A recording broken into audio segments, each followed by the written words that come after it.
And we are live. Brother Isaiah. Hello, hello, hello, everyone, and welcome. My name is Isaiah Anderson Jr., and I am the founding artistic director of a brand new theater called Acts on Stage. And we'd like to welcome you to our virtual symposium on justice. As we are jumping into this production that we did called 12 Angry Men with this all Black cast, first time ever being done, we are excited to have great mind and discuss with us uh, really how difficult sometimes it is to get a Black person on a jury, let alone an all Black jury, an all Black male cast as well. So we're going to have an exciting conversation tonight. I am here to lend my voice as the director of the piece itself, and just really excited to have my wife who is going to moderate. But I'd like to introduce some cast members, if I will, first. I'd like to introduce Mr. Michael Walker. And Mr. Michael Walker played juror number 8. And Michael, I can give you a little bit about him. He's a husband, a businessman, a father, a community activist. He's a church goer, and then he gets to use some foul language in the play. So therefore, I let him step outside of his box. He's all right. Next up, I have Mr. Franklin Johnson. And Franklin goes way back with Michelle Lang Raymond, and he's an actor in his own right. He's a father, a businessman, a husband, and a community activist in his own right. And so all the work that we're all doing, it came together in a great way. We have another cast member who will be joining us later, but at this time, I would like to introduce everyone to my wife, attorney Shalee Anderson. Thank you. Hello, I am attorney Shalee Anderson, your friend in legal services. Today, I have the unique opportunity to be able to moderate the discussion today. Before we jump into it, I want to make certain that everyone has an opportunity to know exactly the greatness that we are sitting with today. This evening, we've got Acts on Stage, executive director. Acts on Stage itself, it's a theater that is dedicated to the centering and the creative talents, works, initiatives of people of color and people of faith. The executive director, Michelle Lang Raymond, who is committed to seeing the theater live up to its mantra of changing lives dramatically. Michelle is also serving tonight as our event broadcast controller. Give it up for Michelle Lang Raymond. Crowd is going wild. There we go. Next, we have Nicole Gaines Phelps. Nicole Gaines Phelps joined the King County Superior Court bench on January 9th, 2017, as Washington's first Black woman to ever win a contested election for an open seat on the Superior Court bench.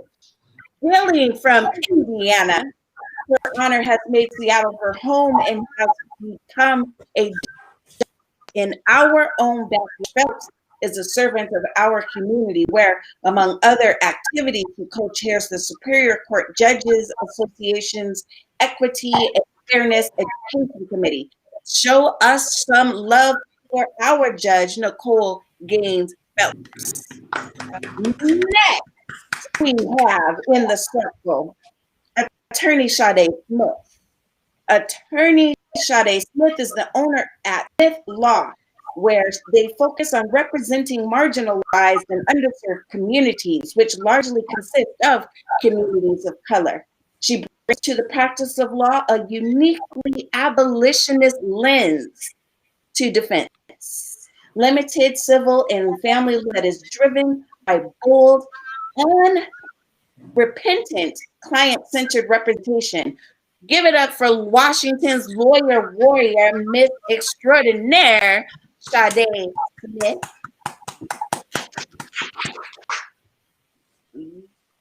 Without further ado, Mr. Waldo Waldron Ramsey, who entered the belly of the beast and not only made it alive in his right mind.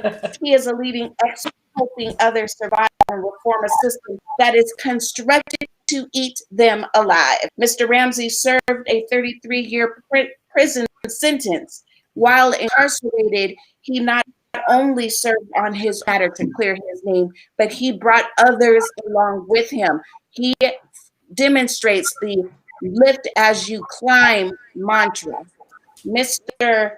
Waldo Waldron Ramsey is the NAACP Washington Criminal Justice Division Chair, where he is a leader amongst changing the sentencing review reform. Give it up for Waldo Waldron Ramsey. All right, so we are bringing in the brightest legal minds to discuss this play, which is more than just a production. As Isaiah had stated, we are turning theater, activism, right? We are actually taking matters that are happening in our communities, bringing them to the stage and letting community be able to talk about them. I see you, Miss Mary Ellen Holden. I want all of our viewers who are listening in right now to know we see in the chat, we've got someone who is making certain that you are able to bring your thoughts, questions, feedback here with us. So you are part of the discussion.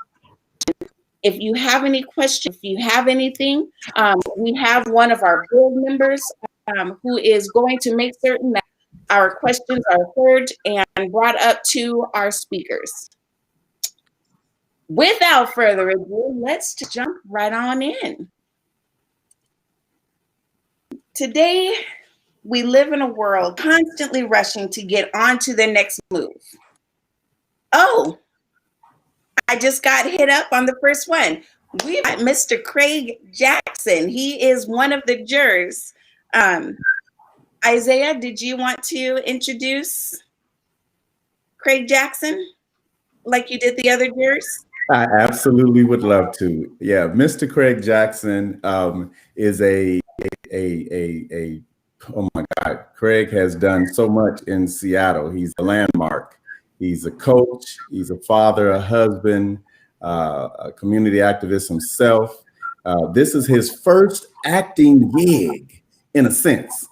You know, if you know Craig, you know he's done some lip sync stuff back in the day, little stuff, you know what I'm saying.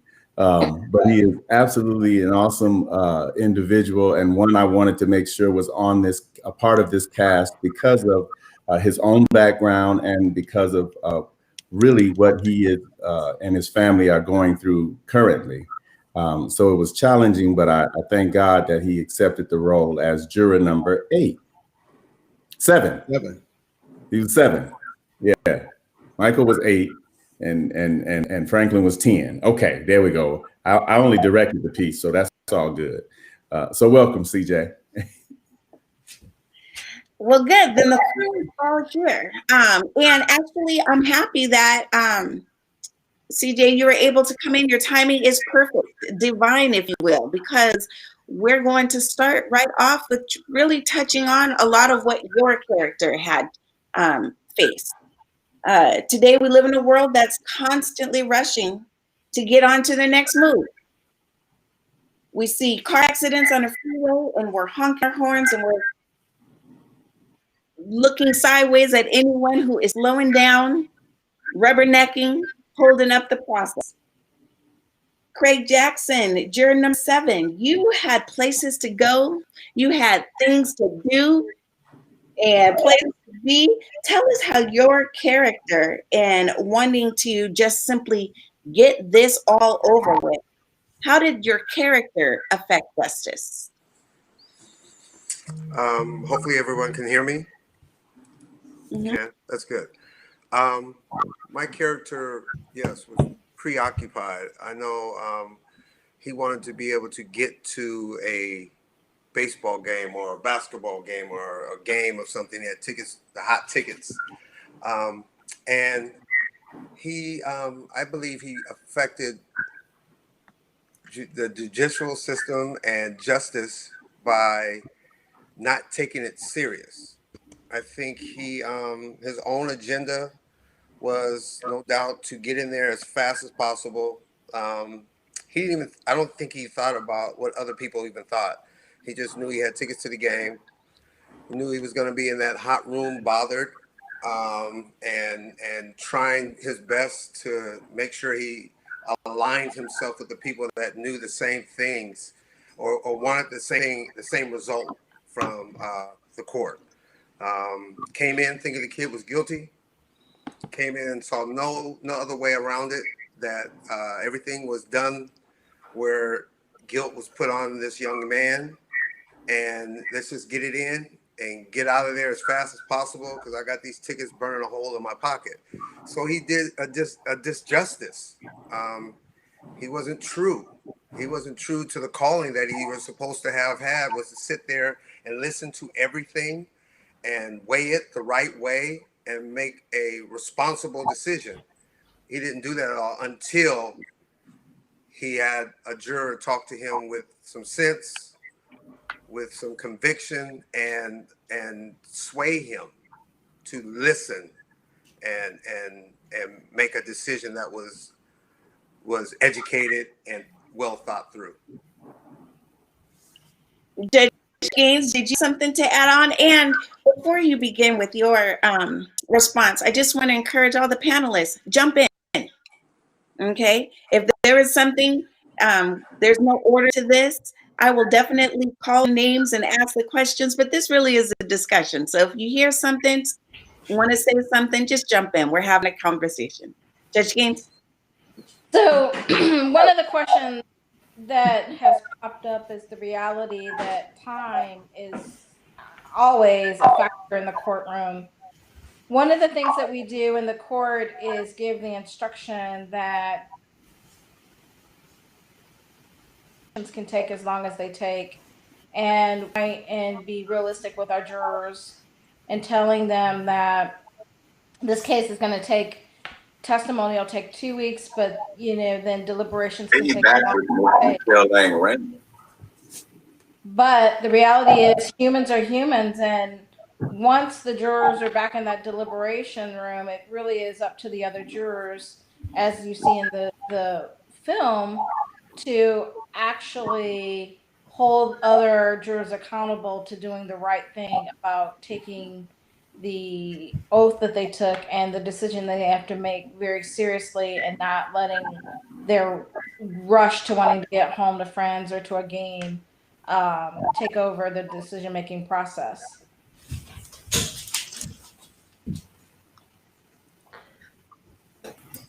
If I could jump in,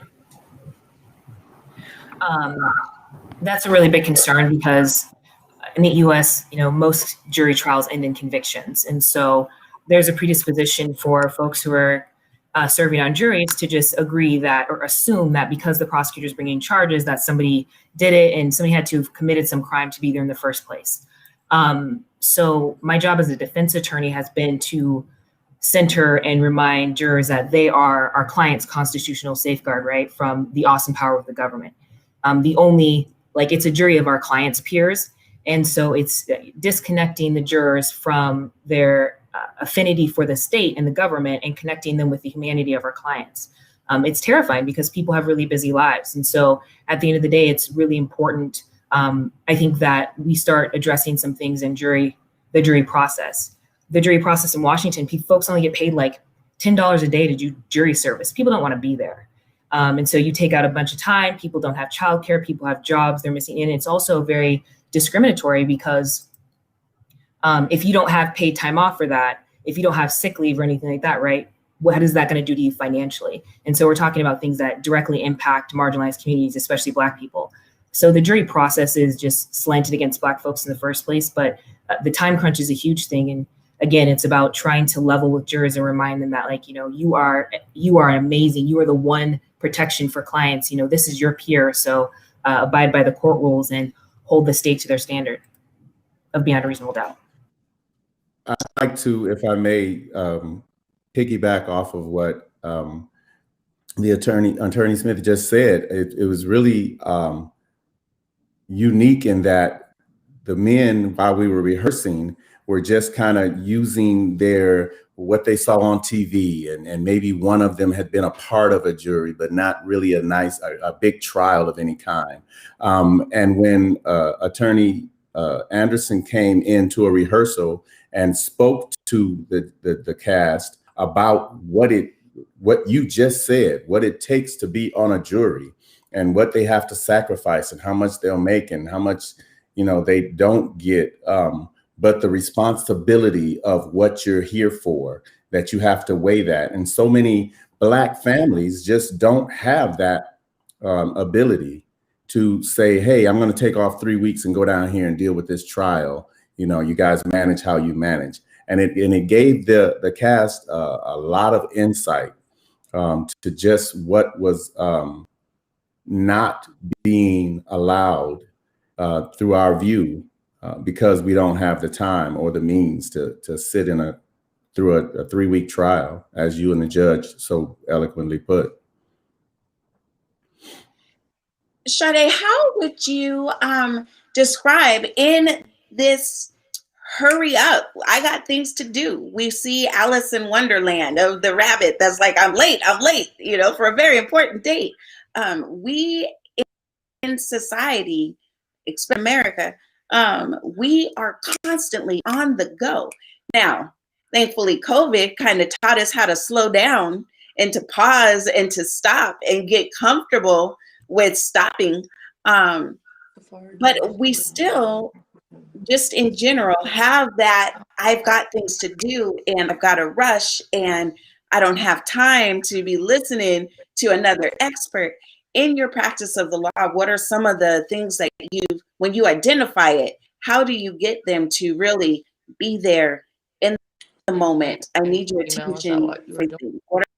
Have you seen it? What does it look like to our viewers who only see courtrooms on television? What is it like in real life?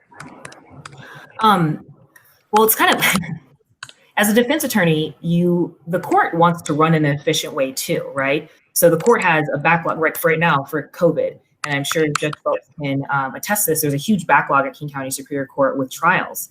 And so it's like, the court wants to push cases along as well. Like, it's like, when you're requesting, and I know, Shuli, you know about this too, when you're requesting a continuance, sometimes the court's like, why do you need another continuance? You should just wrap it up. The problem is that we're talking about humans, like people's lives. And so what it's really important, and I try to slow trials down, and not in the sense of, I don't want things to, but it's like, okay, I want to center and be like, this is somebody's life. We need to look at every single motion in limine. And those are the motions that you hear before the trial starts, or before the jury's brought out. Then it's like, when we're doing jury selection, bring out all these issues, because there's so many race issues so deeply embedded in our society. And I think everybody is well aware of that, especially after this recent election situation in the last several years. But again, the last several years was just kind of like, we already knew it was there. It was just more out front. And so that's the insidious kind of activity that's been going on. It's been hiding in juries. And it's hard to get people to sit there and acknowledge, right, that this is a problem. And so what I try to do is remind jurors every single time, like, you have this huge burden, and we thank you so much for your time, but this is why it's going to be slow. And if you're frustrated with me, keep that frustration with me, but don't put it onto my client. And I try to center with the courts, be like, okay, I'm bringing this up, I'm objecting to this, but it's like, I'm going to draw attention to this because, again, this is somebody's life and it needs to not just be processed like a factory. And I think that's so important. Throughout 12 every month, you will see juror number 7, who is the character that really displays I got places to go. Let's wrap this up. There's a football game. There are other things that we can be doing. And so hopefully the viewers will have a chance to really look at that and weigh in on what happens in our lives when we're in that rush. Judge Phelps, were you to say something? And I think what's really important, and what I have seen definitely over the course of my career, more so now than I did when I began practicing in 1996, is that at least in King County, jurors are aware of diversity. One of my colleagues recently had a jury actually brought it up to the attorneys after the case had concluded that they were very concerned about the lack of diversity amongst them. And honestly, that is one of the things that really is troubling, because as pointed out, we pay so little to jurors that when we do have someone of color that can serve, or someone from a different type of background that we think would be very important to have on this jury, often economic circumstances keep them from being able to be part of the jury. And we always try to excuse people for hardships when it comes to finances, because we never want to be at risk of not being able to pay rent when because they were doing their civic duty. And yet it's such a balancing act, because we also want to have a very diverse pool in our jury, especially when we are, at least in criminal cases, are seeing as defendants. And ways to keep jurors in the moment. One thing I would say is, there was a question about how to keep jurors in the moment. I can say, generally, after the jury selection process has gone through and people have been excused for cause or for hardship, once a case gets going, the jurors that are there, especially in criminal trials, they really understand the seriousness of what is going on, and take their commitment very serious about finding someone guilty of a criminal offense that's going to impact their liberties. One of the things that we see in the play 12 Angry Men, which airs this Sunday, be sure to check it out, live stream, get your friends and your family and your folks and check it out. One of the things that's addressed in this production is reaching a unanimous verdict. Again, we got things to do. Hurry up. It should not take this long for everyone to see what is so blatant and right before our eyes. Hurry up and get it done, right? How does that play out into the courtroom? Judge Phelps, have you seen jurors struggle with hurry up just for the sake of reaching a unanimous decision so they can go? Is that a thing? Well, I mean, because we're not allowed in the deliberation rules, those are sacred, are allowed in there. I can't say that I've seen it play out that way, because I'm not allowed to be in there, and no one is. It is a sacred space. What I have had come up in a case is where a jury may be deliberating longer than needed, or a case took longer, and a juror has, plane tickets to Hawaii that they can't be refunded. And they've brought that to our attention. And honestly, when that happens, bring the next person in to start deliberations all over, because it is very important that a jury makes a decision based on the evidence that's in front of them. One thing that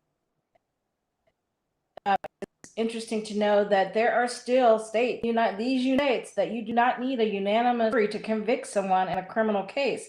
Louisiana just changed their law after they were sued. And that case went all the way up to the Supreme Court to get the change so that it had to be unanimous for criminal conviction. There are, I think, 2 other states that still allow non-unanimous verdicts out there, which is quite concerning when you think of what is at risk when you're talking about a person's liberties in a criminal matter. Wow, thank you for sharing that. I didn't know that. Thank you. We got a question from one of our viewers, Deontay Damper. He asked, what is the best advice to give to the Black community when it comes to law? Does anyone want to take a stab at that? Thank you, Mr. Damper, for your question. Again, what is the best advice to give to the Black community when it comes to law? Can a non-law professor? Don't get caught up in it. Okay, but that's just free advice from Attorney Schillerson.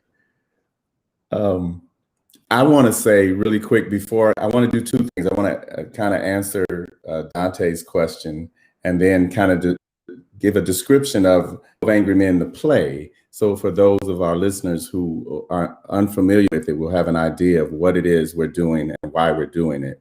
To Dante's question, seek advice.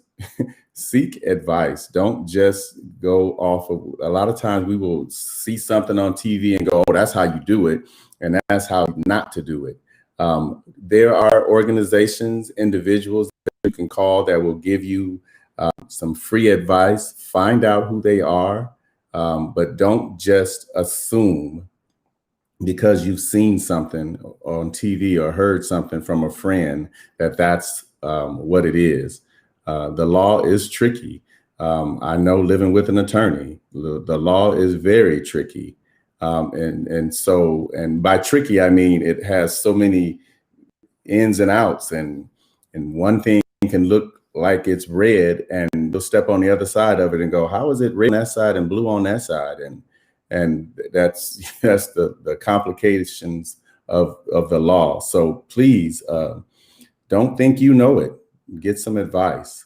And then you guys, you real attorneys and judges can jump on that after I do this description of 12 Angry Men and why Acts on Stage decided to make it our first piece. 12 Angry Men is an original movie about 12 jurors, all white jurors, attempting to seek and find out the guilt or innocence of a young person of color. This was a Hispanic kid.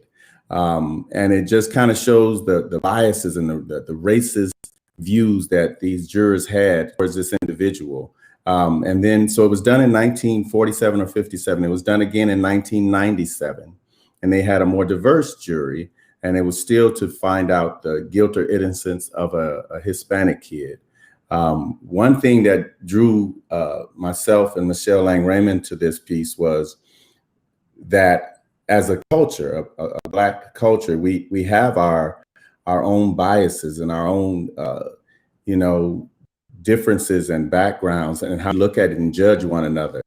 And I wanted the audience to be able to see that from the Black male perspective, the Black male culture, and what we do and how we do it, and how you can bring 12 men who may all look alike somewhat, but come from different backgrounds with different experiences and different beliefs, and judge someone of their own peer. I didn't want the kid to be a white kid. I didn't want the defendant to be white, because that's too easy for us to go, oh, I'm basing this off of my history and our history in the United States and yabba dabba do.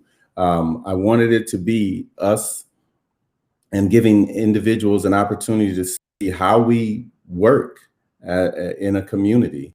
And one of the things I hope people walk away with is how we in the community, in the Black community, can create our own juries, if you will, when we're dealing with community issues, and when we're dealing with issues of how we as a people move forward. These things can be really, quite difficult to figure out if you're trying to do it alone, or if you got 5 different organizations working all against one another. And we've seen that far too many times. And so this particular piece is very, out there. And so the 2 men who came together to make this happen was extraordinary, their backgrounds. And one of the jurors said at another meeting, an interview we did, had anyone come to our rehearsals, you'd have thought it was a story about 12 happy Black men, because we didn't have one incident while rehearsing this for almost 4 months. Absolutely. So again, be sure to tune in Sunday, 4:00 p.m. Grab your friends, see what we are talking about. Okay, next question. Before you do that, Shirley, I'd like to jump in on that. Go ahead. Yeah, I just wanted to add to what Isaiah said. In addition to what he said about what seeking advice, I would also advocate that we as a society should be teaching our young people in junior high up to high school their basic civil rights. They should learn about the Constitution, and they should have some understanding of how the criminal process works, because we have so many young Black and brown people going to being caught up by the system. And a lot of times they know their parents know what their rights are. I think if we advocate for that being part of our educational system, I think we'd be able to be better equipped when we're confronted with the criminal justice system, and we probably mitigate a lot of the problems that we see happening in society from a lack of education about the system. Say that. Go ahead. If I could jump in on the tail end of that, I think it's really important, just to piggyback off what Waldo just said. Our criminal system and our legal system in this country is based on white supremacy. And I say that because it is a system that has been advocating and pushing forward privileges of white people at the subjugation of everybody else. You see that from slavery, you see that from the Black codes, from Jim Crow, mass incarceration, segregation. There's just no stopping. And you see it right now, we're still challenging, we have innocence projects because people are still being wrongly convicted. So once we become in a place where we can level with the fact that our system isn't fair and people are continuously harmed by it, then we can address some certain things. Don't talk to cops. Please, for the love of everything holy, do not talk to cops. And that doesn't matter if you did anything or if you didn't do anything. As Isaiah and Shali were saying, the law is very complex. There are tons of laws in the books, and policing is very discretionary. They could decide to seek you out. If you talk to them, then they could use what you say against you. They could use what you don't say against you. They could say, oh, we had a conversation and this was said, but there's nobody there to disprove that. And all of a sudden you're brought up on something. I've had it happen in multiple cases, and clients are totally victimized by it. So if I have any advice, it's do not talk to police. Understand very clearly that our system is based on the subjugation of Black people, the entire legal system. And I don't say that with hesitation. I say that without any hesitation, because if we're not real about this, if we're not honest about it, then people continue to be victimized. People are going to be victimized anyways because the system is big, right? But a little bit of knowledge goes a long way. So do not talk to cops, lawyer up immediately. And can I just add to that? Because I think in our community, we sometimes take things literally and too broadly.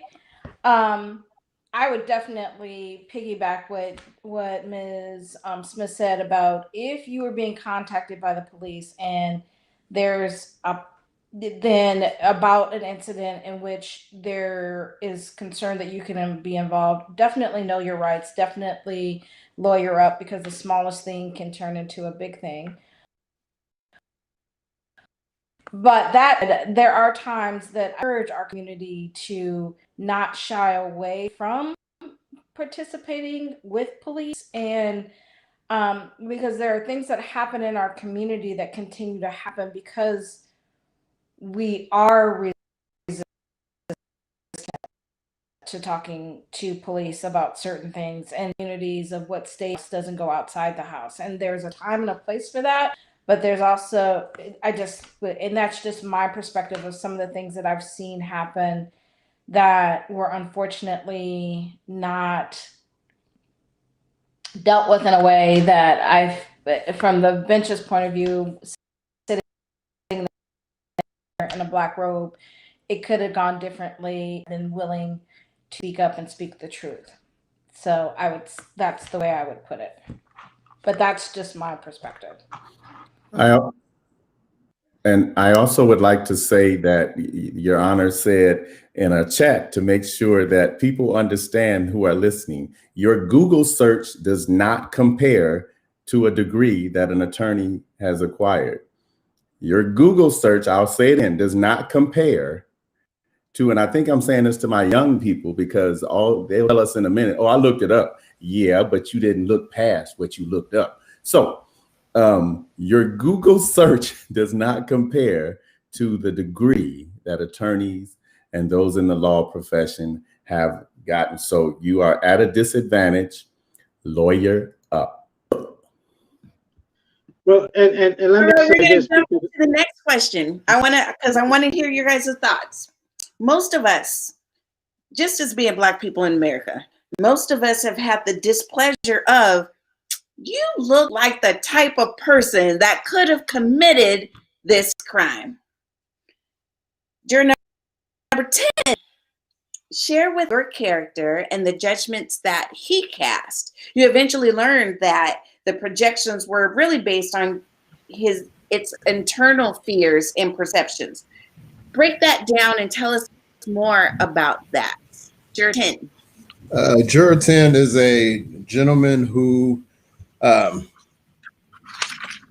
doesn't like inner city Black kids, even though he's Black himself.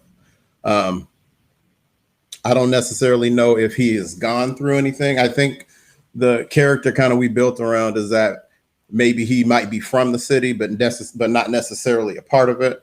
But he already comes in with this preconceived notion that this guy's guilty. He's not willing to look past anything except what the prosecutor handed them at all. And he's already judged him based on being young and Black, based on being part of a slum, if you will. He's already believed this character is guilty without any additional evidence. He's not willing to look at anything except the fact that this is where he comes from. He has to be guilty. And he also looks at just the ones that might be part of the inner city who have done something or who might be part of a gang or part of the wrong crowd. He's immediately lumped them in. So that's what he sways to. And it takes a lot, I would say, for him to look at anything different. I won't say necessarily if he changes his mind or anything, but it takes a lot for him to look at anything beyond what he sees on the surface. Sorry to my cohorts. Attorney Smith, in the courtroom, we battle this race to judgment. What does it look like in real life inside of a courtroom? What steps do you have to take in addressing it looked like they did it, right? I know for me, when I'm with my clients before we go to trial, I am schooling them on, this is the hairstyle that I want you to wear. Pull your hair back. I want you to look as conservative as possible. Wear a floral dress. Like we go to great lengths of what to wear. So you don't look like this is the thug that they see on TV. What's your experience? How do you face those judges? He looks like he could probably be the one to commit this crime. What does that look like in real life? Well, I actually had a trial where the state was alleging my client sold drugs to an undercover. And in the body worn video, my client was wearing hoodies. He had cornrows. He's a young Black man. And when we walked into trial, he had basically the same outfit on. And I was startled. But this is also a situation where it's some people don't have access to those things. Some people aren't comfortable in those things. He was terrified. He was looking at prison time for a couple years, and he'd been out for a long time. He had a pretty traumatic childhood. So a lot was in the line, and he needed to be in a place where he was comfortable. And so I told the jury when I first stood up, I said, I'm going to be honest with you. I'm terrified that you're going to look at my client and say, he's just a young Black man. He's selling drugs. Like, to me, I don't know what he looks like to you, but to me, he looks like family. We happen to have the same last name.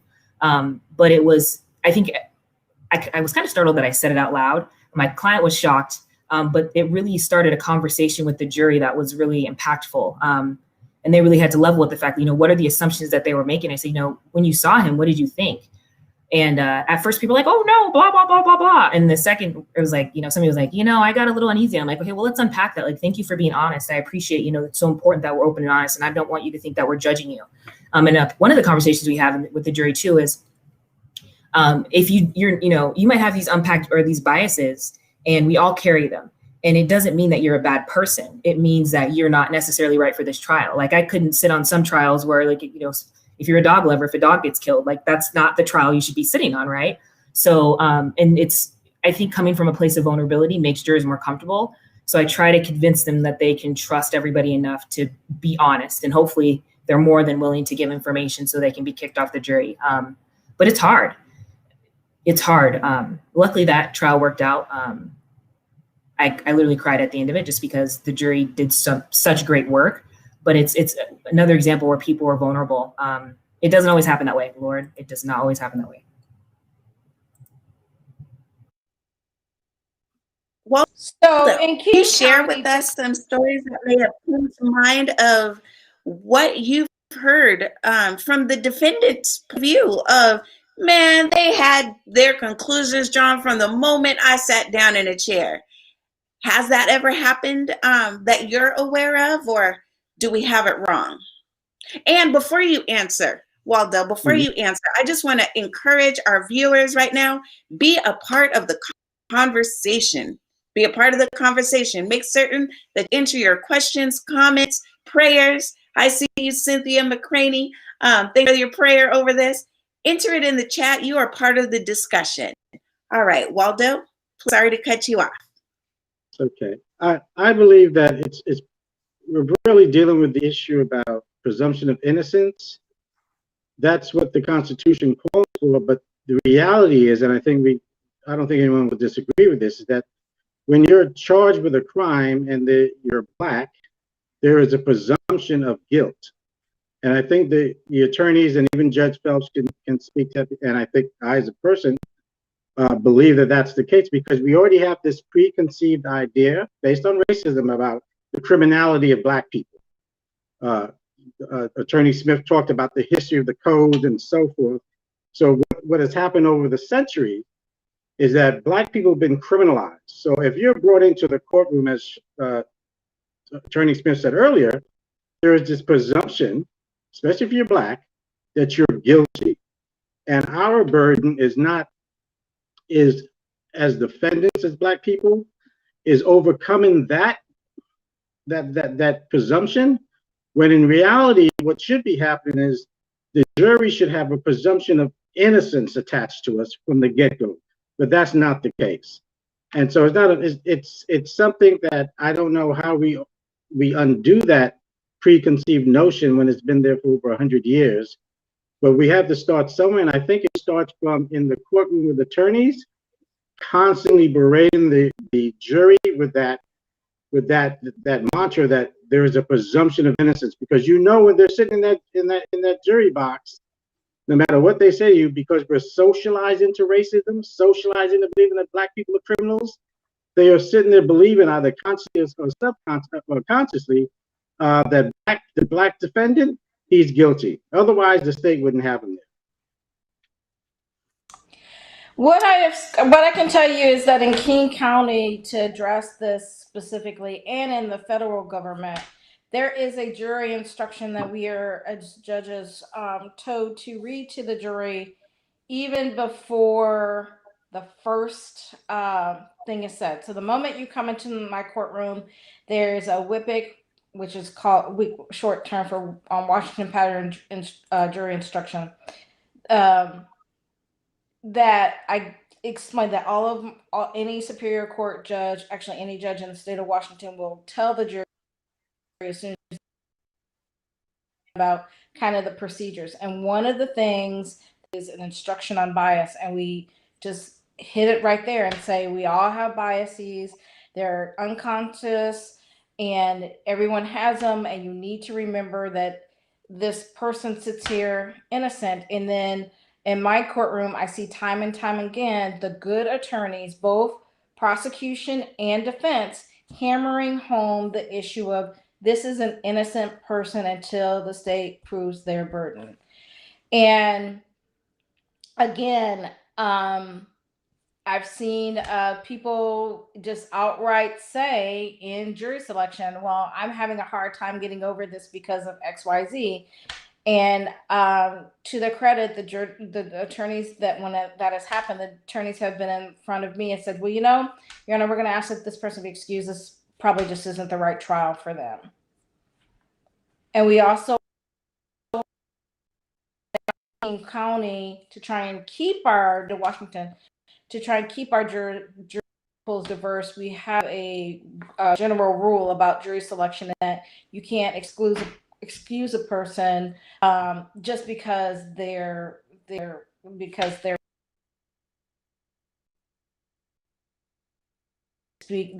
not an immigrant.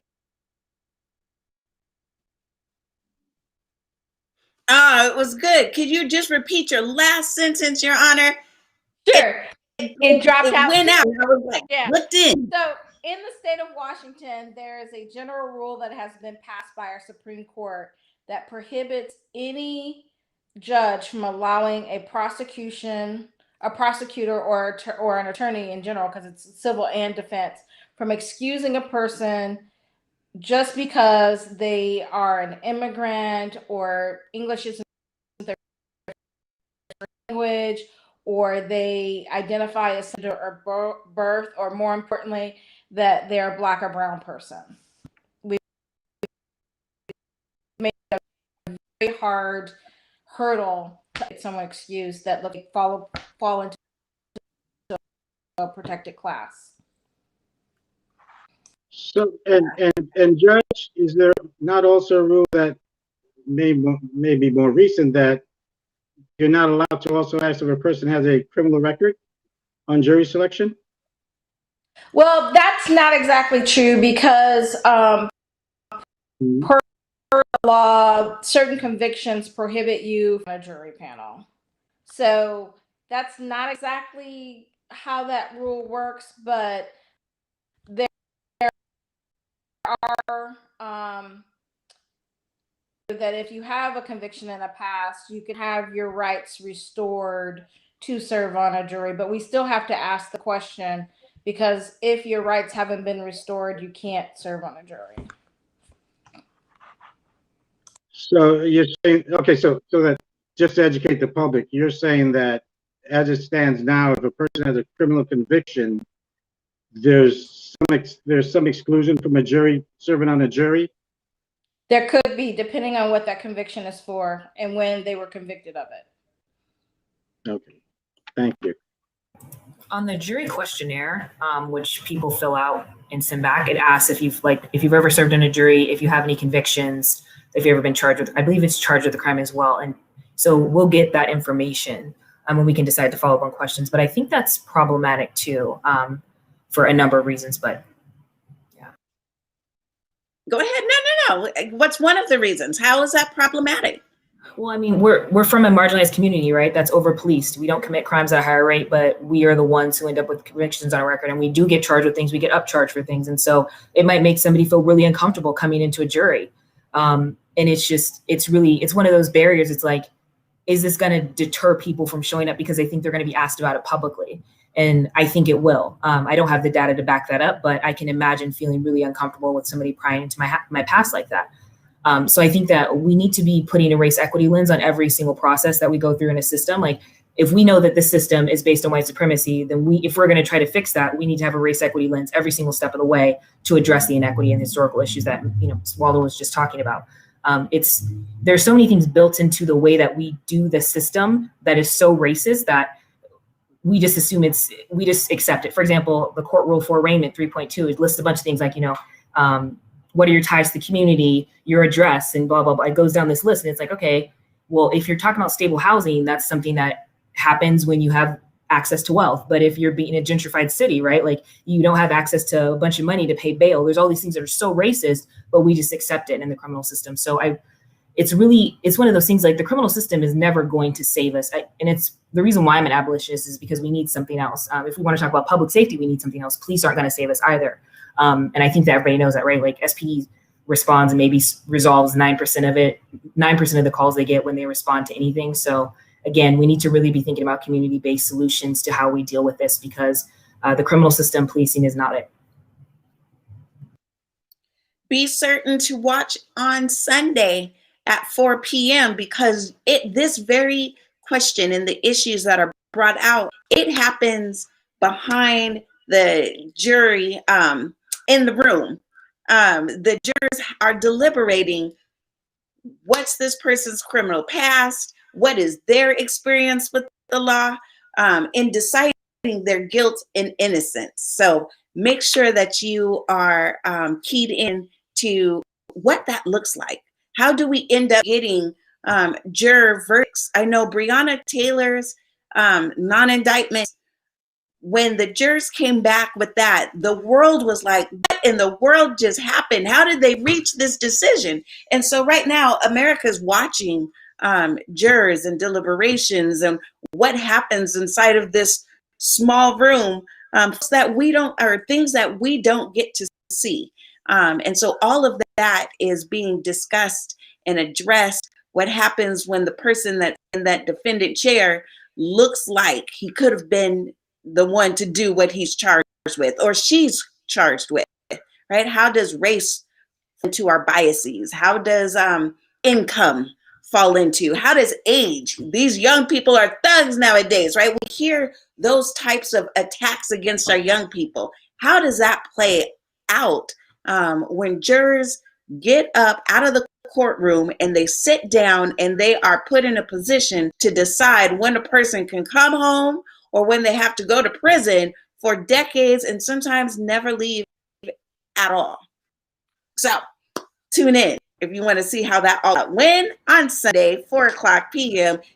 Get your friends, get your family, get everyone to watch at a watch party 6 feet apart with masks on. Okay, next question. So, Shalee, really quick. Oh, do your thing. I would just wanted to talk about one of the areas in which the men who played the jurors saw a sense of reality. Again, one was when you came and they were able to ask questions about the process. But the other was while we were filming, the young man who plays the defendant was sitting at a table, and he was sitting by himself, and he was sitting in the dark. And as the instructions were being read off, there was just this young man sitting there all alone, and the jurors were watching, the cast was watching, and literally one of the jurors said after they watched this filming, said, "Wow, I hope that kid is found innocent." And he lost himself watching that particular, because it had not been real to them. They had been, up until that point, talking about a make-believe defendant, no one that they had actually seen sitting. And some of the cast members have experienced to that, but the majority had not. And so to see that brought a real life, I'm talking about giving someone life or death who looks like me, who looks like my son, who, you know, and so I'm imagining that you would hope a jury of your peers would have that emotional attachment, whereas someone outside of your culture wouldn't. And so I believe to that, to your honor and to Attorney Smith, that it's got to be difficult for a client of any kind of color sitting and having a jury that with nobody on that jury that looks like them, but they're being called your peers, but they don't look like you, to expect them to have any kind of sympathy for you. I just imagine it being very hard. And if I can just add one thing, I think people don't understand that the judges are who really work to make changes in the justice system. And the fact that in 2016, I was the first African-American woman to be elected to the bench and running in a frightening. And the conversations that I have to have with my colleagues to explain the experiences from our frightening.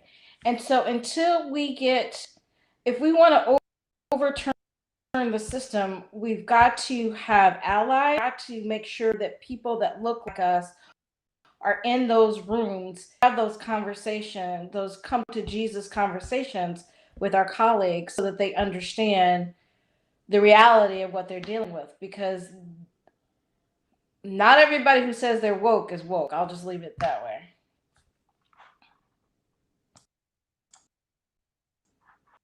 Say that.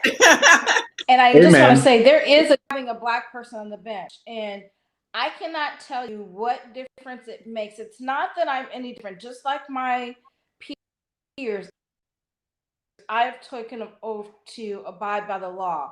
I have seen the look of Black and brown faces when they come in and they see me sitting in there instead of a person that isn't Black or brown. A look of relief that maybe I have a shot now. Maybe I have a shot. And I can tell you, there have been times that my experience as a brown person, a Black woman, has made it, because I see things through a different lens. Come and I and rationales for why something is happening, than some of my peers would. Instructions that I would let in, I see some things differently. And the way I handle the trial and the comfort that I can provide to the extent I can, a person that is there that, look, this is a court of law. I treat everyone equally in my courtroom, and you will be treated equally too. I know that you are innocent until the state proves what they have to prove. It makes a difference. Yes. It makes a big difference. Yes. If I could just throw in one thing. When Black folks are on juries, we have the best outcomes. So it's not, I think people kind of perceive it as like, oh, if it's all Black jury, then it's some type of preference, because somehow we've been made to believe that anything that we get that's equitable is somehow us cheating or something. But it's just not. Like, when we have better outcomes for Black jurors or Black clients, and we have better outcomes for white clients, the system is all around better when we are participating in it. I still think it should be abolished, but that doesn't mean it's not better when we're involved.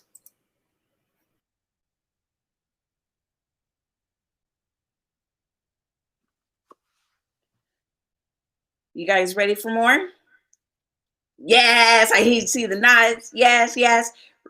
Don't forget, in the chat, make certain that you are adding your questions. We do see one for both Craig Jackson and the director. The director's question was, when it comes to the presumption of innocence and the scene that you described of the young man sitting in the chair, what was the message that you were attempting to conjure through this production and in that scene to Isaiah Anderson? Well, the message is all far too familiar, actually. I wanted to have a Black defendant because it's very familiar. What's unfamiliar was the Black jury. We also had a Black judge. The guard is Black. So everybody in the production is Black. And it was necessary because I wanted to definitely give a sense of familiarity, but also a sense of what it could look like, what it could sound like, what it would actually feel like, to see us as a people working. Piggyback on Attorney Smith really quick when she says, I think it should be abolished. I feel like that's the only way you can fix it. So I'm with you on that. At the same time, I feel like we should have something in place, something that we've worked on, something that, and a jury of our peers, a community jury of our peers, is something that I think if we start to work on it as a people, we can push to have things settled in a way that we can involve the law, but we can also involve understanding. And so I appreciate Your Honor saying that you come to this with different lens and you come to it with a different understanding than your peers. And so my goal was to simply make sure people understood that though we are of one group, we still have certain biases that we look at, but it's why, it's those reasons why. And I want to say that the presumption of innocence is all based on, again, color, but I don't understand how, and I'll never understand how a person will be presumed innocent if they show up in a jumpsuit and or in shackles or handcuffs. I don't ever see it. I don't care what you tell a jury. If they show up like they're locked up, there's no way you can make me believe, yeah, he's innocent. And I just want to let people know who may not be familiar in real life. If a person comes into the courtroom and they're not dressed for court, they're shackled or they interact with the jail guards and the jury sees it, that's pretty much an automatic mistrial for that very reason. That's why we have to make sure that if someone's in custody, we keep the jury completely away from them. They're brought in before the jury comes in. The jury leaves and stays in a whole separate area until they have left. And when they're on trial, they are made available to them that are court appropriate, that public defenders have access to for that very reason. As Attorney Smith said, you can't really necessarily control. Client comes in a different, that their Sunday best isn't what people would expect for their Sunday best, but then it becomes a point of making sure that you just call a spade and say, look, jurors who, and I've seen attorneys do it, who thinks right now that my client is guilty because he has on a jumpsuit, or he committed, he's poor because he doesn't have a suit in court. And you just gotta call it out, and you gotta deal with it, and you gotta make sure that people understand that you cannot operate justice in that way. Yes. Isaiah, you touched on the fact that this was not only just an all Black cast, all Black jurors, all Black judge, all Black bailiff that came to the door. In real life, I've got to share the story. Attorney Smith, you were in room East 1201, and there were a number of Black attorneys that happened to show up in the same courtroom at the same time on that day with a Black, I think it was 2 Black sisters, Black bailiff and Black staff that was at the bench. It's profound that everyone in the courtroom, Judge Gaines, I wish that we had you up there. I think it was Judge Oishi. It was so profound that we were like, we need to take a picture. We need to just hold on to this moment. And just, you could tell that even those who were side of the courtroom, the defendant, everyone, they just kind of stopped and looked at this Black, so many people, attorneys and staff, that it made a difference. So, Your Honor, as you are talking about the difference and impact that you have on just simply being you on the bench, you are so correct. We witnessed that. Sade, I was happy to see you, sister, representing as always, but we need more. So the question was to Craig Jackson. Deontay Damper asked your first time, your first role. What did you do to prepare for this role as your first acting gig? I think the main thing that I want to do, or I had to do, was rely on the veterans, rely on the professionals, those who have done it before.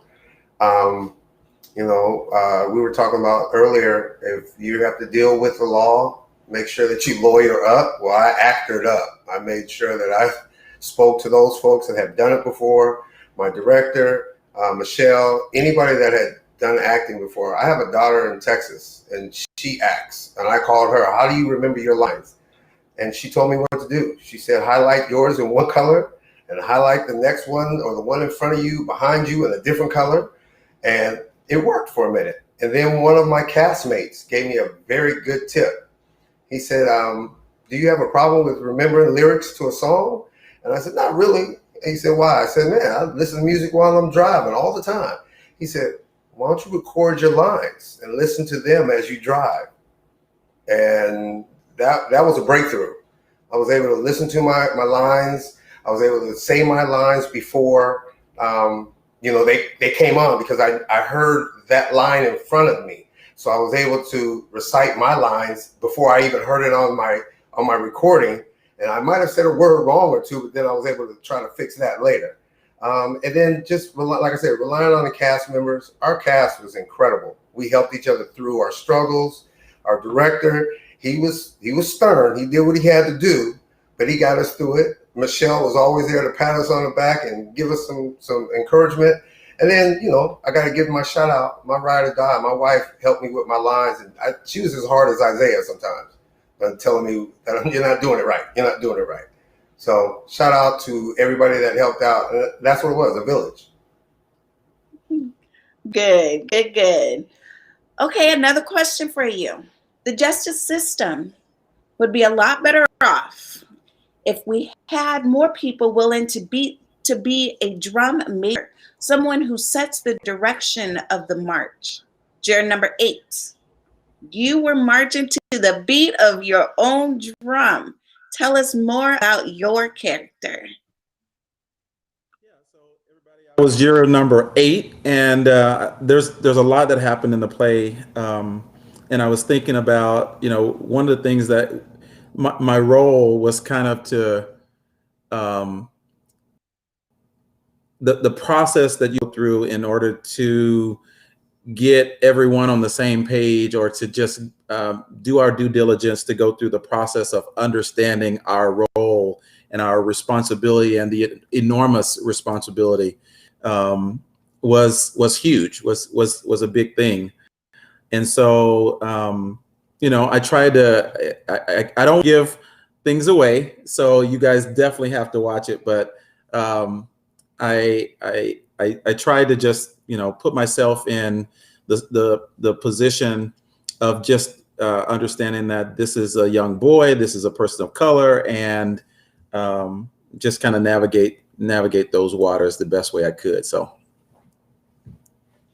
now, although Mr. Ramsey, sadly, it's unfortunate, right? There are a number of men and a growing number of women who sat inside of the chair of a defendant, and they didn't have a juror 8 inside of the courtroom. They didn't have someone that asked the questions of, are you sure? And how did you reach your conclusion? And let's discuss the biases and just all of the things that we've discussed in this conversation. They didn't have someone that said, hold up, wait a minute, let's be sure, right? Can you tell us more about the criminal justice reforms that you are currently working on to assist folks who've taken their matter to trial but didn't get the verdict wanted? What are you currently working on? As NAACP, we're currently pushing, as far as legislation goes, for a community review board. We believe that if 12 people from the community have the right to say you should be sent away for X amount of time, that those very same 12 people from the community should also have the right to say, hey, you've been rehabilitated and we think you should come home early. In the state of Washington, we don't have parole anymore. We have it for a limited number of people. But what happens nowadays is, since 1984, we have people who get these sentences, and no matter how much they've rehabilitated themselves, they're stuck with that long sentence, and there's no opportunity for early release. So we're pushing for a community review board to give the community the power to bring people back who they deem should come back early. That's one of the things we're pushing. We're also looking at, about a session ago, the legislature passed, 2 sessions ago, passed a law that struck away second-degree robbery as being a strike, a third strike. As you know, we've had 3 strikes around since the 90s, and disproportionately a number of Black people have been affected by that. When they passed the law to remove it, they didn't make it retroactive. So the people who are left in jail who are affected by this, they're predominantly all Black.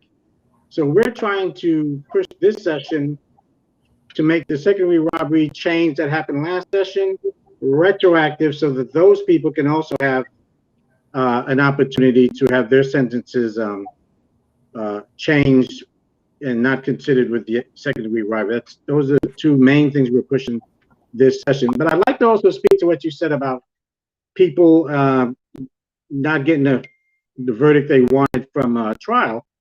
Only in this state, only about 20% of people go to trial. 80% of people in the state of Washington have convictions that are the result of plea bargains. And so quite often what you find, at least I have it while being in the belly of the beast, having to help so many people, you find a lot of things that were wrong with their sentences and their convictions that, for whatever reason, the attorneys or prosecutors or judge didn't correct. Many times you found when your convictions washed out, points were wrong, or convictions have helped people get their convictions overturned because there was an error in the law. And so for the majority of people in prison don't have money for attorneys once they're there, and a lot of them get stuck with court-appointed attorneys. And for whatever reason, the due diligence of making sure, and I just don't blame the attorneys. This also falls on the responsibility of the prosecutors and the judges, because they're the ones who're supposed to make sure that at least the judge in the sentence is correct. But we're human and mistakes happen. But that's one of the things that need to be taken into consideration is maybe 80% of people in prison are thereby pleading guilty, and there are a lot of mistakes that are made that get them there, and there's no opportunity for correction, and end up with might get lucky and find a jailhouse lawyer who can help them. I want to highlight the work that's being done. I know that you are playing a key role in community review boards and just things, safety nets that can redress some of the shortcomings that are happening inside of our courtrooms. That you've been working on for the state of Washington for years, of how do we bring brothers home? How do we bring sisters home that just be home? So thank you for that and your active work on the community review board. Michael's character, Michael Walker, juror number 8, you had spoke of challenge of being that lone wolf, being the person who stops the process, says, slow down, hold up, wait a minute, let's do it.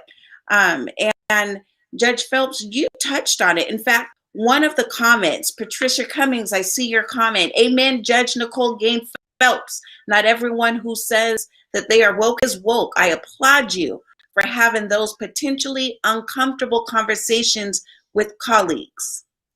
Thank you, Patrice Cummings, for that comment. But that goes into juror number 8. You had those uncomfortable conversations where no one else inside of a room was thinking the same way that you were. You spoke up. What are some of the experiences of our panelists of having to be that sole voice in the room that says, hold up, wait a minute. Have we had any experience among you where you had to have those courageous types of conversations to say, system ain't right, hold up, wait a minute, right? Let's do something about it. Share your experiences with us. Someone tell us. Well, I'd like to share one really quick experience, and that is as an employee of the Department of Parks and Recreation, 30 years now. I do theater, and I've done theater since I've been with the Parks Department, but I've done it under different titles. And so became employed. I was a rec attendant, but I was doing theater. I was just a rec attendant because that was the low end that you come in, and that's what it was. And I became a rec leader, and I was still doing theater. I think for me, what happened was getting the Parks Department to understand the difference in a theater world for a person of color than it is for a white. And I was doing theater for young Black kids and making sure they have an opportunity to have voice and have presence on a stage to play, principal characters. And so for me, it was attempting to get funding outside of the city for young Black theater period, and being told that from one organization, hey, we'll give you $5,000 because we think what you're doing is great. And you're in that community and that's where you're supposed to be. So great. And they'll give me $5,000. But then a white man will come in from California and say, hey, I'm looking for theater and can't find any, and I'm willing to do it, but I'm also willing to give Black kids an opportunity to get some professional theater experience. And I'm willing to do that for them over the summer. And so I just need some money, and be given $3 million. $3 million. I'll give Black kids an opportunity to do theater under me.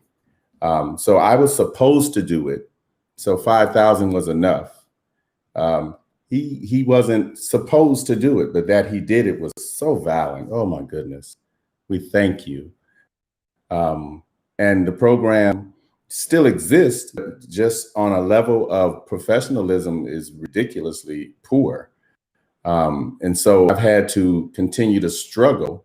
But through it all, being true to what it is I wanted to do and how I wanted to do it, it took me 30 years, but thanks be to God, I own a theater now. It's called Acts on Stage. It's the only Black-owned theater of its kind.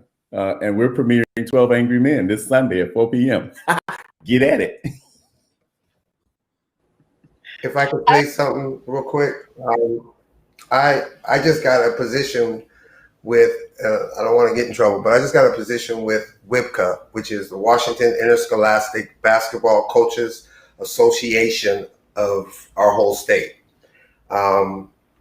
And if you look at the population of WIPCA, it is very diluted. I mean, I had a meeting where it was about 120 coaches on there, and there were 7 Black coaches on there. Now let's think about the game of basketball in the state of Washington, where most of our kids are kids of color, and most of our kids are Black kids, unless you're out in different areas. And in light of racial injustice and George Floyd and a lot of things going on, I was asked to run for executive board position. And I did run, but I did tell them, don't expect me to be the guy that you want. I'm not going to be the passive guy. I'm going to hold you accountable. I'm going to hold our whole organization accountable. And I think the most uncomfortable time that I had, but I had to do it, was before I even got the nomination. I was asked to speak on racial injustice and how do white coaches deal with kids of color or Black coaches, Black players. And I told them, I know we all are aren't in it for the same reason. The relationships are great, no doubt, but they're not as important as the connectivity. So if you have Black players on your team, I charge you to hire Black coaches. If you have Asian players on your team, I charge you to hire someone who looks like that kid in your program, who can connect with that kid, what's going on at home, what's the reason why they only come to school to eat or just hang out with their friends and maybe try to play basketball. Those are their safe havens, and you have to dig deep and find out what that is. So I got the position, another man of color, got another position on the executive board. And like the old rap song says, we coming, we coming, we coming. And we're going to say we here. So we're bringing on more brothers to get on there to support our kids and to support each other as coaches. We want coaches to get bigger and better jobs. We want our coaches to go on to college. So now we have somebody at the college level as well. One of the things I was going to say, without getting myself in trouble too, with my job, I'm currently going through it, where we regulate several industries. And one of the industries we regulate is heavily utilized by persons of color, immigrants. And we're told, hey, you need to make sure that they're doing things right. And if not, you write them a ticket. You write your first ticket, and then the next time they do it, it goes to a criminal citation. The problem is that the group that came in with me, we try to avoid doing criminal citations because it takes away their ability to work. It takes away their ability to provide for their families. And really, they're not doing anything inherently bad. They're just trying to make, as much money as they can. They just need help with the rules. Well, when we said we don't want to criminalize these men, we want to help them to do things right, but we don't want to criminalize them. We were laughed at when we tried to explain, well, this industry, doesn't even have a citation. It goes to a criminal complaint, but because there's no actual complaints from the public, the lawyers normally throw it out, and so they just get to go on acting. Doing things the way they want to, but we're gonna heavily penalize and charge these other individuals, we were laughed at. And they didn't want to make any type of changes. They didn't want to change any policy. They just said, do your job. And we did our best to make sure that we might have wrote a ticket, but we never tried to get it to a criminal complaint. And we were called insubordinate. We had leads that were saying you need to do it this way. And we always went the opposite way to make sure we weren't. And now that there's so much, racial tension, if you will, now they want to look at changing policy, or the same people that told us to do your job, now they're on the board to make changes. And we just shake our head at it. But we were the ones that were first in the room to say, no, we're not going to criminalize, these immigrants, these Black men. But yeah, that's my story. Word. Okay, final question. Final one. In the play, there's a scene where you guys are addressing the attorney and his failures of bringing out certain facts and that he wasn't committed. We hear a lot about questioning the attorney's abilities when it comes to adequate representation, questions on the difference between private counsel and public defender.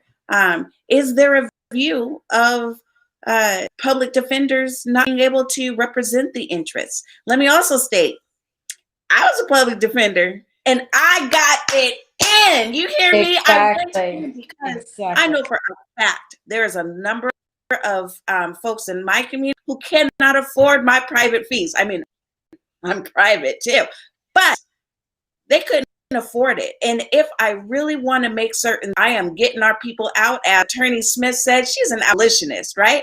I go into courtroom ready for battle, stopping them from entering the prison industrial complex. That was my mission as a public defender, and I took no apologies. I was brought under the wing of Rob Barokowitz, Lisa Dugar, Flores Mickelson. Like, there were some great folks who were committed to justice as public defenders.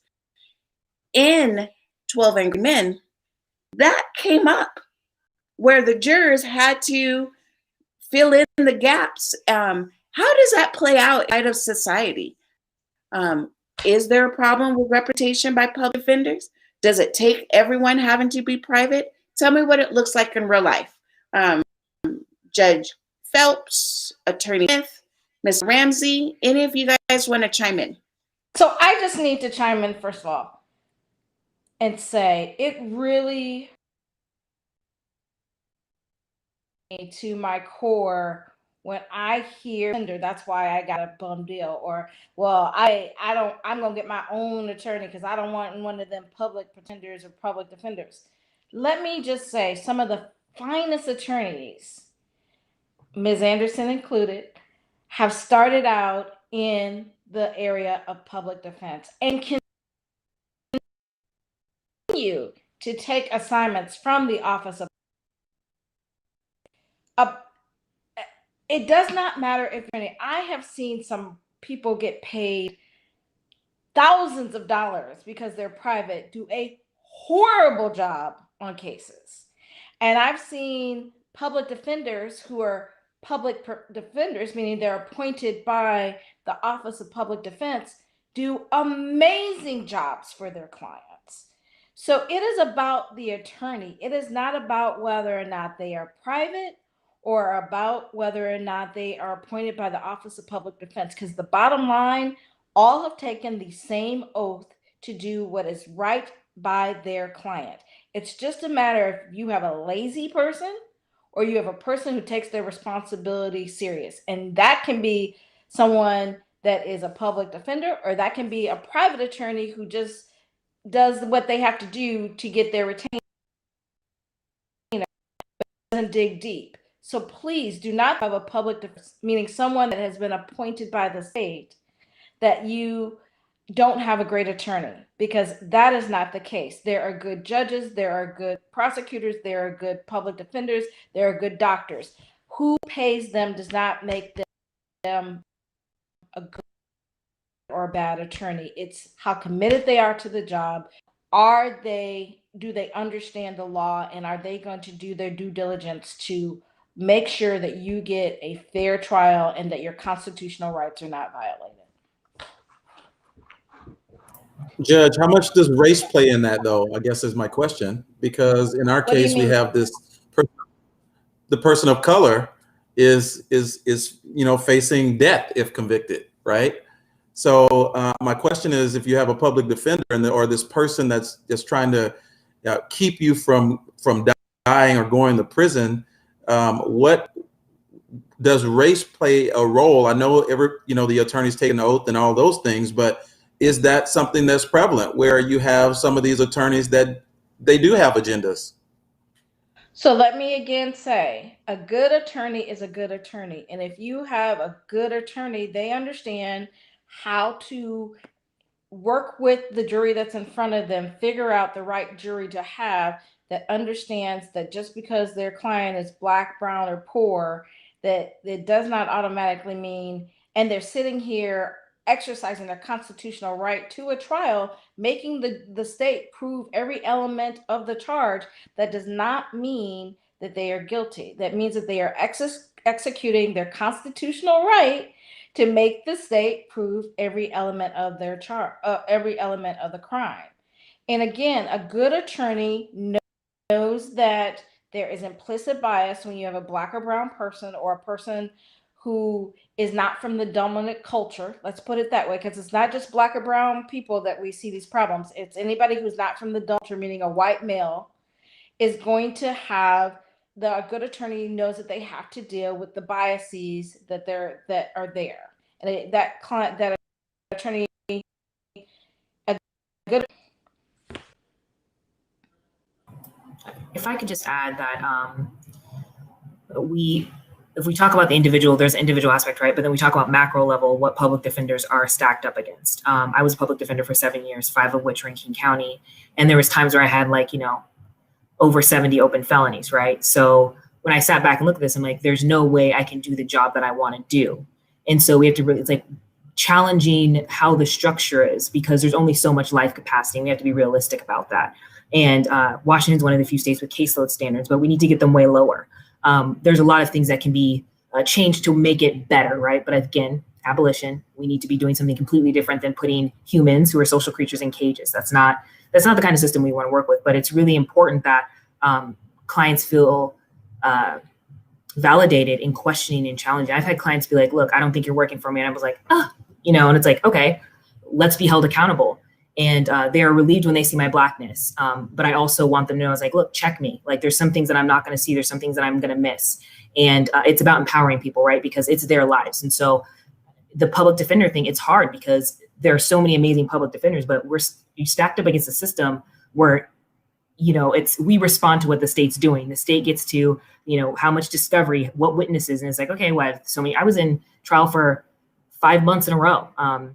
Felony trials. And then, you get backed up on other stuff. And it's like, do you have support in your office? And then the conversation I had in my office about racism, which is actually, to be honest, why I left the public defender's office, it was really concerning. I thought there were a lot of issues that they weren't addressing that were racially impacting. So I do think it's very valid to question people and don't just automatically trust people. But that doesn't mean that because you have a public defender, they're not working hard for you and they're not amazing attorneys. It's not that simple. I think it can be nuanced. So, yeah. I got a question I want to ask the judge and the lawyers all here. I work with Seattle Public Schools as well, and we have a program together, and it seems like these kind of are the same things, but we have a program that is targeting teachers of color. Is there anything put in place to target lawyers of color? I mean, this program that I'm in, we are going to school to be teachers so that we are teaching kids of color see us. Has there been any talk about a program put together for folks in law school that can come get help to get through school, either through payments or something, of color, that the workforce of lawyers of color gets larger? In King County, the King County Bar Association has tried to address, King County Bar Association to address pipeline issues, because the reality of us going to law school, the debt is overwhelming. I mean, you can come out of law school and you can owe $300,000 and get a job making 50. I mean, it's ridiculous. And so there are some things out there that are trying to address pipeline issues of giving financial assistance to people of color and people from low income and people from immigrant backgrounds, basically people from non-dominant backgrounds. But it's slow going, and the funding isn't nearly as robust as it needs to be to get us through. And then we also face the problems of it once you getting through law school, because not many of us have, as I explained to people, law school was hard for me because I didn't come from a family of lawyers like some of my law school friends, where they got to sit at the dinner table at night and listen to their father and their mothers talk about, well, I had this case with summary judgment. These are the arguments they had. This is the argument I experienced. We weren't talking about at my dinner table, but a lot of my white colleagues in law school, that's where they came from. They came from lawyers. So they knew how the system worked. Studying for exams was easy for them because they knew the lingo. I didn't, and most people of color don't, and we don't have those mentors. So that's why a lot of us, and every Black person that I know, that we all mentor young attorneys. But it's hard. It's hard. And I appreciate Attorney Smith's honesty about the public defender role. But seeing it and from an attorney or a judge's point of view is one thing. But as a defendant and defendants who are still locked up, their perception is completely different. The word public, the term public pretender comes from, I mean, if this was a service industry, your customers are saying, we're not satisfied with the service we're getting. It doesn't matter what you think. What matters is what the customer. I can appreciate that. I'm just asking people to rethink that, because I get your point of view. I'm sorry, Mr. Aldo. Right, and I appreciate that, but the question is about how the defendants feel about it, right? And I understand your point. People say, why the term public pretender? That's coming from people who've had the experience of having public defenders represent them. We all know that they're overworked, underpaid, and don't have the resources they need. And there is an element of racial bias that cannot be ignored about, because we have 3% of the state population being Black, but 20% of the prison population being Black. And 80% of the people in there who were Black took plea deals and had public defenders representing them. So we can't ignore, as Attorney Smith said, the macro structure that's happening here. This is part of institutional racism. And when we talk about institutional racism, we're not talking about some entity. We're talking about people interacting with people who are thinking a certain way about certain other people. And so when we have, and most of the public defenders are white, when we have predominantly a white legal representation system, and Black people, Black defendants have to be represented by them, what we are seeing is that there's a disproportionate number of us being sent away, and we've been represented by these people, and we feel that they didn't do a good job at representing us. And that's where you get the term public pretender, not just from Black people. You'll hear it all throughout the prison system of all races of people. And I agree with that. I'm not in any way. That's just the client's point of view. Right. And I'm not in any way saying that the system, that there's not structural and institutionalized racism. There's no denying that. I mean, I'm just asking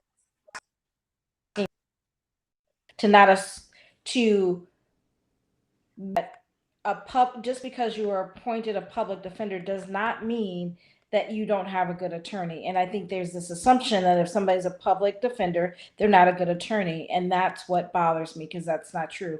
The best attorneys, right, and currently public defenders or were, but as Attorney Smith said, the workload when you take can become overwhelming. I also just want to, yes, there's a question in the chat about, can a different attorney? Yes, you can make a motion to ask the court for a different attorney if you feel that the dynamics between you and your attorney are not appropriate and that it's not working out for you. That's a whole nother conversation that we could talk about for a long time about why there's flaws with that. Not whether how often those motions are actually granted. That's a whole nother conversation though, but there is a procedure to ask. Right, right. And that's something that people need to know. It's not easy for you to change your attorney during a criminal trial. You can ask, and many people want to get a new attorney, but the ability to do so is infrequent and rare. So we don't want to give people the impression that, yeah, you can ask for a new attorney. That's not happening. That's not the case. That issue came up in 12 Angry Men as they were addressing the strengths and weaknesses of the attorney who is deciding the life of this 18-year-old young boy. Is he 18 or 16? We'll find out more when we all tune in to 12 Angry Men this Sunday at 4 p.m., November 22nd. Make certain we keep the conversation going. Look, everyone, it is now 8:40. I want to thank you all for being able to just really touch on the very tip of a very large iceberg. When we are talking about the criminal injustice system, we are exploring what's working, what's not working, how does it get better? More particularly, thank you all for giving us insight into jurors and what happens inside of a jury room. How come when we are bringing our cases forward, how come it changes when it comes through onto the other side? Where do we go from here? Thank you to Waldron Ramsey for giving us direction on there are activists. And we do know that when organizers take on issues, they bring about change. That community is the solution to what is facing our problems. So thank you for being that community voice and the organizer with the NAACP who is bringing about change on a statewide policy level. Thank you to Judge Gaines Phelps for your expertise on showing this is what activism looks like through the arts. This is how it plays out inside of the courtroom. This is what it looks like in real everyday life. A lot of us only see what's happening inside of the courtroom from television. So your presence today and discussions were invaluable. Thank you to our cast mates, Craig Jackson, Michael Walker, Franklin. You are amazing. We cannot wait to see everything this Sunday at 4 o'clock Sunday, November 22nd. Your expertise and pouring out your heart into this production. We know already it's going to be incredible. Thank you to our executive director, Michelle Lane Raymond, who is putting everything together on this live studio and everything that you do as the executive director. My heart, my soul, my baby director, Isaiah Anderson Jr. You've done again. Thank you so much for lending your expertise, voice, and talent to this. And you do not see her, but she is present. Mary Ellen Bolden, Acts on Stage board member. She is helping with the chat again. And last but not least, our lawyer warrior, Sade Smith. Thank you so much for giving your real, honest answers. This is what it looks like. This is what facing. This is where we need to take the law in the direction that it is going to. Everyone in the chat, thank you for lending in and being a part of this courageous mission. We've been deep, y'all. Those who started in the chat, they have remained and followed us through this entire discussion. Isaiah, baby, before we log off, is there anything that you want to say? I'd like to say thank you to my beautiful wife, Attorney Shalee Anderson, for moderating this. And I want everybody to know that I'm not feeding her drugs. She's just hyped like that because she loves and she's passionate about the work she does in the community.